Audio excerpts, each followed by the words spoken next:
乡亲，咱继续要来讲，现代人的生活已经离袂开手机啊咯，尤其是囡仔，身心发育也未完全，更加会沉迷伫个电动的世界，恐惊耍电动啊，耍到变一个瘾，百袂离。世界卫生组织就建议，2岁以下囡仔唔通来接触到电子荧幕，而且把这个电源失调的现象列为精神疾病。啊，这个目睭掠这个荧幕一直看，嘛正伤目睭有失明的风险。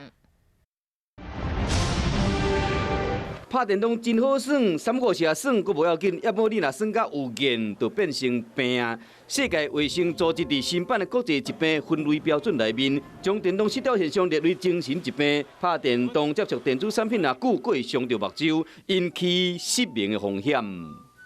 过多的蓝光比例，它容易造成眼睛视网膜的伤害。如果一个人有高度近视的话，他的白内障、青光眼，还有视网膜病变，都是正常人的10倍以上。这样子让他得到失明的机会，也比正常人提高10倍。 医生建议大人每接触30分钟的3C 的产品，目睭要休困5分钟至10分钟。世界卫生组织发布指南更加建议，较无2岁囡仔千万唔通看荧幕。